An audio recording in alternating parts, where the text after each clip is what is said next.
commencement speaker, Gerald W. Smith.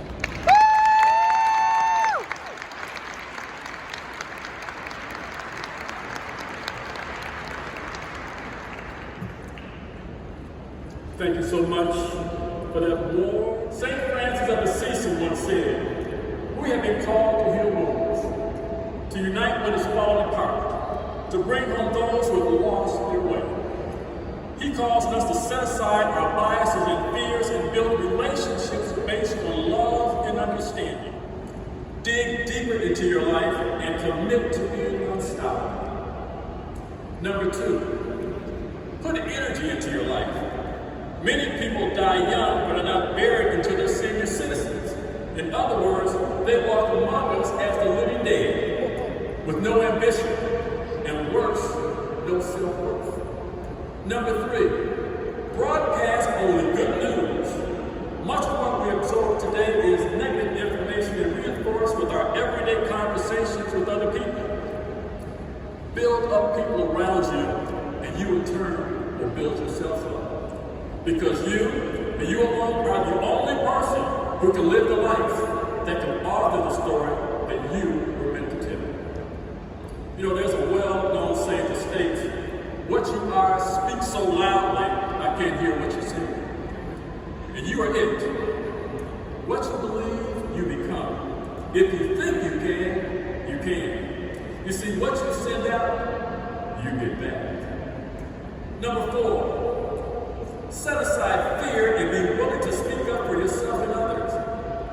The late great actor and humanitarian Chadwick Boseman indicated that his first acting job was on a national soap opera. While he was thrilled to land his first high-paying, high-profile role, he felt conflicted by his character. After confronting the show writers over the stereotypical nature of his character, he was fired. This was a huge setback for him. But he knew that if he stayed true to himself and refused to perpetuate harmful racial stereotypes, he would live his dream. He went on to say that whatever you choose to a career, or a career, please remember, the struggles along the way are only meant to shape you and your purpose. And number 5, find what you love to do in all aspects of your life. Your profession is going to fill a large part of your life, and the only way to be truly satisfied is to do what you believe is meaningful work. And the way to do great work is to love what you do. If you have not found it yet, keep exploring. You have options. Don't settle. And for all matters of the heart, you will know when you find it. And finally, I leave you with a short story. In the 1950s, one of the assistants, he also worked as a housekeeper.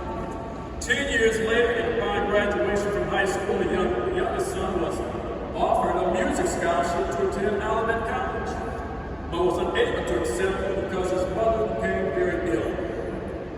To help support her, he worked odd jobs. That's all right, Dad. You got it.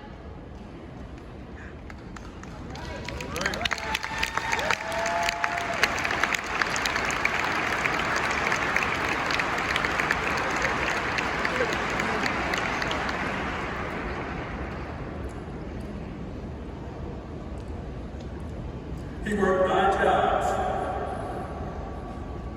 He really worked some odd jobs, let me tell you. Worked for like $1.25 an hour. Anyway, to support him worked odd jobs and decided to enroll in night classes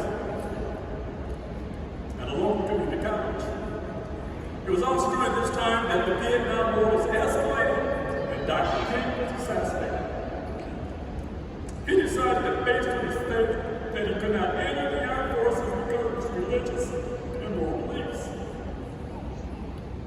So he asked his parish priest if he would support his conscience objective request, and he did. Shortly after filing for a CCO classification, he attempted to apply for several jobs and was soundly rejected. For 3 years, he meandered about, wondering what was next in his life. But he never lost faith or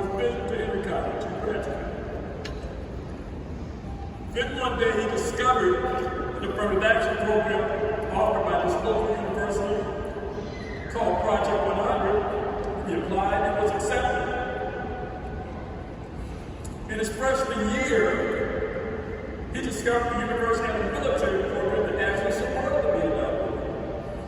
Putting his college career in jeopardy, he helped to lead a coalition of black and white students to protest and demand an end to this program. It wasn't long thereafter that 6 student leaders, including the young man, were suspended from campus and issued a restraining order to cease and desist their acts of civil disobedience by the county circuit court. But for the grace of God, they were represented by 3 prominent attorneys who volunteered their legal services. After several months, all charges were dismissed by the court and the university administration. The university readmitted the students, and in turn, each graduated with honors.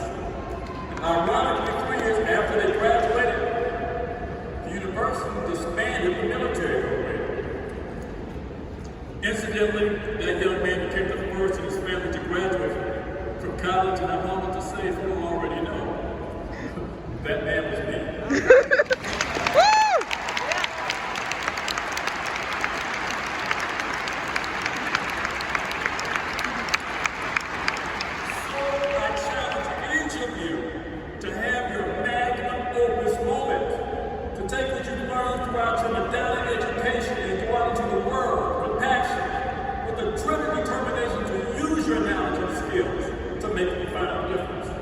And remember, when it's too rough for everybody else, it's just right for you. Thank you, God bless Madonna.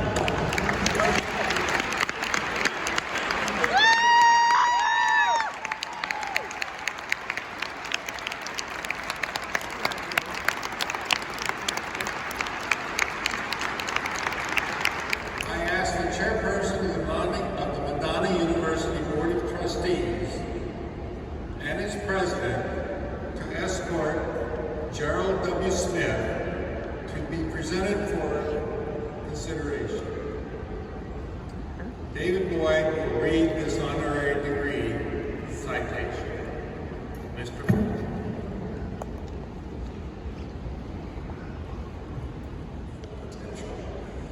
Your vision and life's work demonstrate the values of St. Francis, including respect for the dignity of all people, peace and justice, and service to others. As an entrepreneur, board member, and teacher, you serve as a respected champion for education at all levels, especially higher learning. You have imparted advice and wisdom while creating a plethora of best practices that will be replicated for years to come. Your mentorship of young people has changed lives at Madonna University, big brothers, big sisters, and beyond.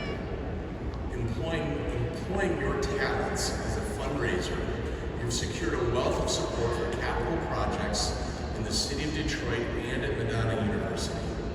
You are a true friend of this institution, Gerald. The support and enthusiasm you brought to your role as Vice Chair of Madonna University's Board of Trustees has been selfless, motivating, and genuine.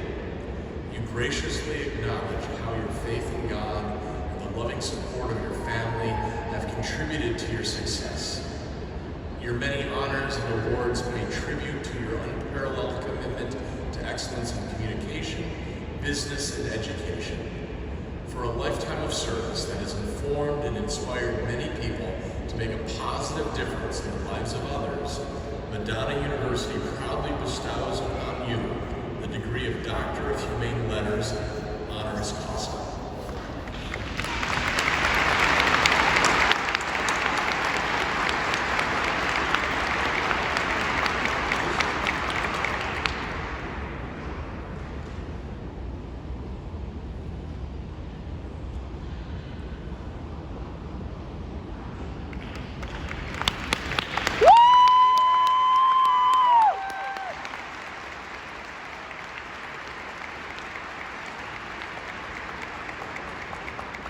Therefore, upon the approval of the Board of the Trustees of Madonna University, by the authority granted granted to me by the Felician Sisters of North America and by the state of Michigan, I hereby award to you, Gerald W. Smith, the degree of Doctor of Humane Letters, honoris causa, with all the rights, honors, and privileges appertaining thereto.